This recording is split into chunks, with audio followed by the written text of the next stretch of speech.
بسم اللہ الرحمن الرحیم الحمدللہ وکفا وسلام علی عبادہ الذین اصطفیٰ اما بعد فاعوذ باللہ من الشیطان الرجیم بسم اللہ الرحمن الرحیم قال النبی صلی اللہ تعالیٰ علیہ وآلہ وصحبہ وسلم العلماء ورثۃ الانبیاء صدق رسولنا النبی الکریم ونحن علی ذلک لمن الشاہدین والشاکرین والحمد للہ رب العالمین۔ خلاصہ حدیث پاک کا یہ ہے کہ جب انسان دنیا سے رخصت ہوتا ہے تو جو اس نے دنیا میں کمایا ہوتا ہے اس کا ترکہ شمار ہوتا ہے، لیکن اللہ کریم جل شانہ کے پیارے رسول اور نبی وہ کسی دنیا مال متاع کے ترکہ چھوڑ کے نہیں جاتے۔ ہاں نبی کریم صلی اللہ علیہ وسلم نے فرمایا ہماری وراثت جو ہے وہ علم ہے، جس کو اللہ کریم جل شانہ اس سے حصہ عطا فرمائے گا اللہ رب العزت اس کو دین میں بھی فضیلت عطا فرمائے گا اور آخرت میں بھی اللہ تعالیٰ اس کو فضیلت عطا۔ تو میں اپنا حال سناتا ہوں کہ میرے والد صاحب بیمار ہو گئے، بھائی بہن کی شادی ہو گئی، گھر میں ہمارے حالات کمزور ہو گئے، تو میرے والد صاحب نے مجھے حکم دیا کہ آپ تعلیم ترک کر دیں، کوئی کاروبار کریں یا امامت کریں تاکہ گھر کا نظام چل جائے۔ میں نے اپنے استاد محترم کو خط لکھا، اس قسم کے حالات ہیں، والد صاحب کا یہ حکم ہے، میرے بارے آپ کیا ارشاد فرمائیں؟ کیونکہ میں نے ساری زندگی اپنے اساتذہ کے مزاج کا بھی لحاظ رکھا ہے، کوئی کام بھی استادوں کی اجازت کے بغیر نہیں کیا۔ استاد صاحب نے ایک دستے کے کاغذ پر نا اتنی سی نکر پر لمبی وہ قطر سی کاٹ کے نا اس پر استادوں نے مجھے جواب لکھا۔ استادوں نے فرمایا کہ اتنا عرصہ تو نے دین پڑھنے پر لگایا ہے، تو یہ جو 7 سال تجھے پڑھتے ہو گئے، اگر اس موڑ پر تو نے چھوڑنا تھا تو اتنا وقت لگانے کی کیا ضرورت تھی؟ تو سال ایک پڑھ لیتے، 10 صورتیں یاد کر لیتے، کچھ مسئلے یاد کر لیتے اور امامت کر لیتے، یہ وقت لگانے کی تمہیں کیا ضرورت تھی؟ اگر اس موڑ پر چھوڑو گے نا تو تمہارا بہت بڑا نقصان ہوگا، اور میں یہ تیرے بارے اعتقاد رکھتا ہوں، تیرے بارے یقین رکھتا ہوں کہ تو ایک ماہر مدرس بننے والا انسان ہے، اور میری زندگی میں یہ تمنا رہی ہے کہ میں اس دنیا سے رخصت ہوں تو دین کے ماہر استاد چھوڑ کے جاؤں، لہذا اگر اس موڑ پر تم چھوڑو گے نا تو اپنے پاؤں پر خود کلہاڑی مارو گے۔ اگر تم اپنے پاؤں خود اپنی کلہاڑی سے کاٹنا چاہتے ہو تو بندہ مجبور ہے۔ میرے والد صاحب ریٹائرڈ ماسٹر تھے، والد صاحب کو میں نے خط پڑھایا استادوں کا، تو والد صاحب نے فرمایا کہ بیٹے میں نے ساری زندگی اخلاص سے پڑھایا ہے، چلو سکول کی میری فیلڈ تھی، بڑے اخلاص سے پڑھایا ہے، لیکن جو تیرا استاد ہے یہ 100% مجھ سے بھی زیادہ مخلص ہے، لہذا ہمیں اللہ کے سپرد کرو، جیسا بھی ہمارا کوئی فاقے کرنے پڑیں گے تو کریں گے، لیکن دین آپ نے مکمل کرنا ہے اور استادوں کی اجازت کے بغیر مدرسہ نہیں چھوڑنا۔ ہمارے سے فوت بھی ہو گئے، 3.5 سال بعد پھر میں نے خود پڑھا، تو پھر اللہ کریم نے استادوں نے اجازت دی، میں نے دورہ حدیث شریف کیا جامعہ رضویہ فیصل آباد میں، تو استاد محترم تشریف لے آئے میری دستار بندی پر، حالانکہ بڑے استاد تھے وہ طالب علموں کی دستار بندی پر نہیں تشریف لے جاتے، لیکن میں نے عرض کیا کہ میری یہ درخواست استادوں نے قبول فرما کے وہ میری دستار بندی پر تشریف لے، اور پھر جس وقت وہ تکمیل ہو گئی، میری دستار ہو گئی، تو رات 1:30 بجے 1:45 استاد صاحب نے ان کے میں نے رہائش کا انتظام کیا تھا، وہاں ایک ساتھی تھا اس کی دکان پر، استاد صاحب نے فرمایا کرو، میں آ گیا۔ استادوں نے ایسے مجھے بٹھایا جس طرح کہ ماں اپنی بیٹی کو رخصت کرتی ہے نا گھر سے، تو وہ نصیحتیں کرتی ہے کہ تم نے اگلے گھر جانا ہے تو کس طرح تو رہنا ہے، کس طرح گزر بسر کرنی ہے۔ تم جا رہے ہو دور دراز، رحیم یار خان استادوں نے میری ڈیوٹی لگا دی، 500 روپیہ وظیفہ میرا انہوں نے مقرر کیا۔ استادوں نے فرمایا جس جگہ تمہیں میں بھیج رہا ہوں وہاں کوئی قریب ہمارا ساتھی نہیں ہے، اور اس وقت تم کتابیں پڑھاؤ گے تو ہر مسئلہ بندے کے ذہن میں نہیں ہوتا، یہ آپ لوگوں کے لیے بہت بڑی بات ہے۔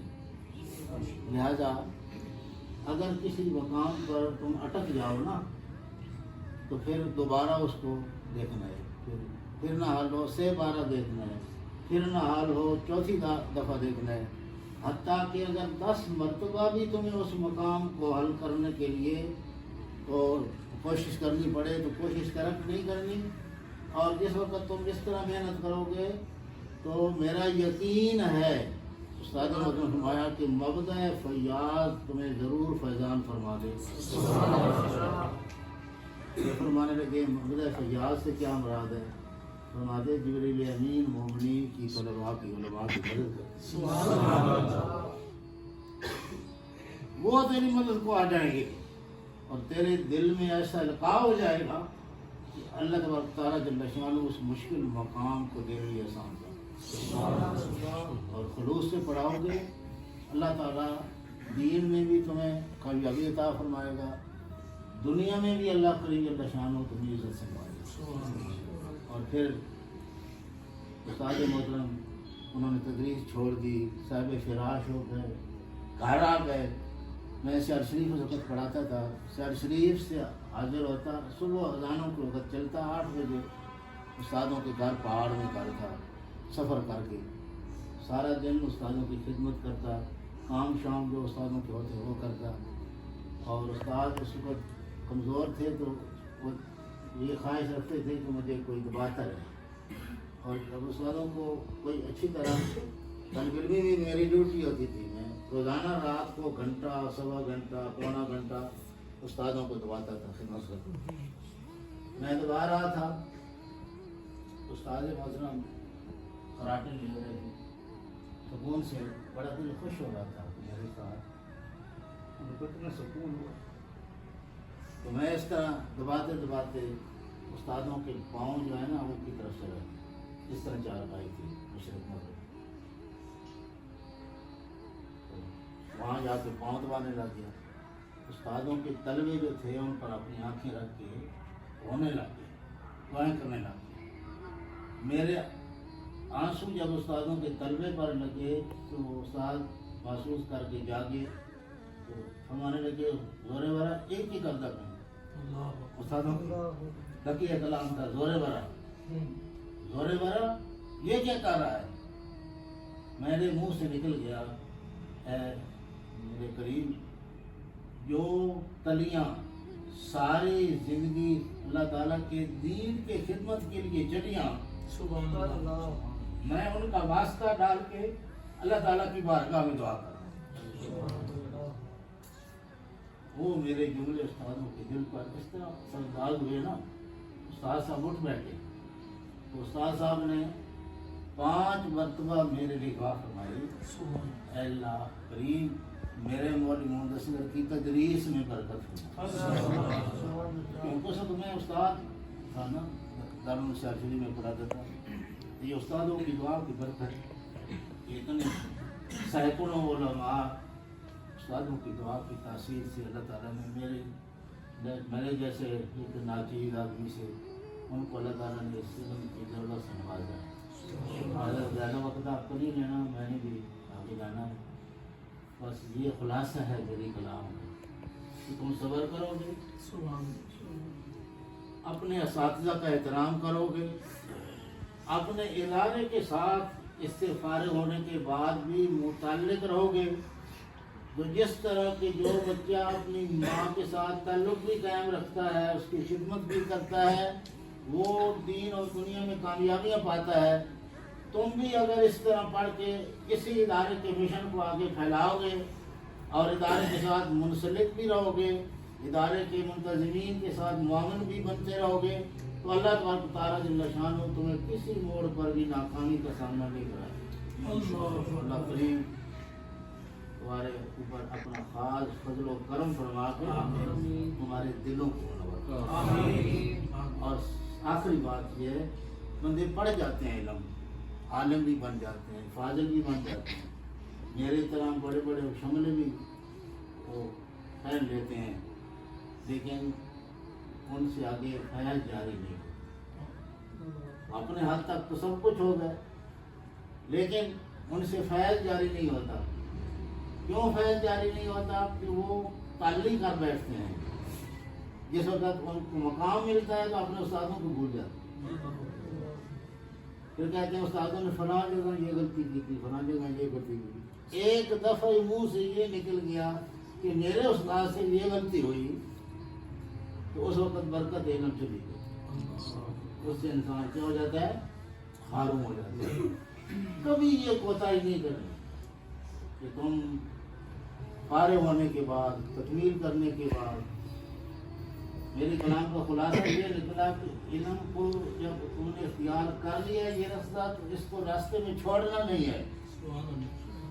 دوسرا یہ ہے کہ جب تم اس راستے کی منزل کو پا لو تو اس کے بعد پھر اس کی برکت حاصل کرنی ہے. اور برکت دو چیزوں سے پھر حاصل ہوگی کہ اپنا مشن زندگی میں یہ بنانا ہے کہ میں نے اس علم کو آگے اس کی خیرات دینی ہے, بانٹنا ہے اس کو. اللہ تبارک تعالیٰ جل شانہ ہمارے استادوں نے ہمیں پڑھایا, ہمارے استادوں کو ان کے استادوں نے پڑھایا. یہ نبی کریم صلی اللہ علیہ وسلم سے سلسلہ چلا ہوا ہے, قیامت تک کیا رہے گا؟ وہ خوش نصیب ہیں جن کے حصے میں یہ سعادت آئی ہے. مجھے بڑی خوشی ہو رہی ہے کہ آپ لوگ سارے اس ادارے کے ساتھ منسلک ہیں. حضرت مولانا علامہ عصمت اللہ صاحب, مولانا ضیاء اللہ صاحب نہایت ہی مخلص انسان ہیں, اور تمہاری سرپرستی تمہارے ماں باپ سے بھی زیادہ پیار کرتے ہیں, سرپرستی بھی کرتے ہیں. میں ذاتی طور پر ان کو جانتا ہوں. جب اتنا کریم استاد مل جائے, اتنا کریم مربی مل جائے, تو پھر انسان کو کوتاہی کرے تو اس کی بد نصیبی ہوگی. اس واسطے آپ نے عزم صمیم کے ساتھ تعلیم میں کوشش کرنی ہے اور رات میں جاگنا ہے.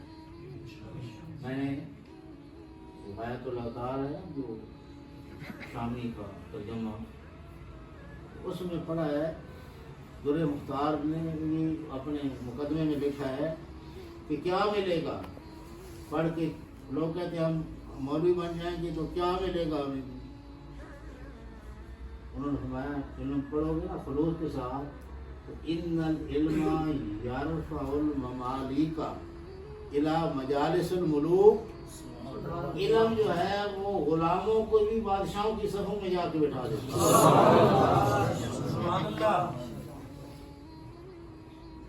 اس وقت تمہیں وہ مقام ملے گا کہ لوگ تمہارے مقام پر ترسیں گے. اللہ کرے تمہیں کامیابیوں سے نوازے.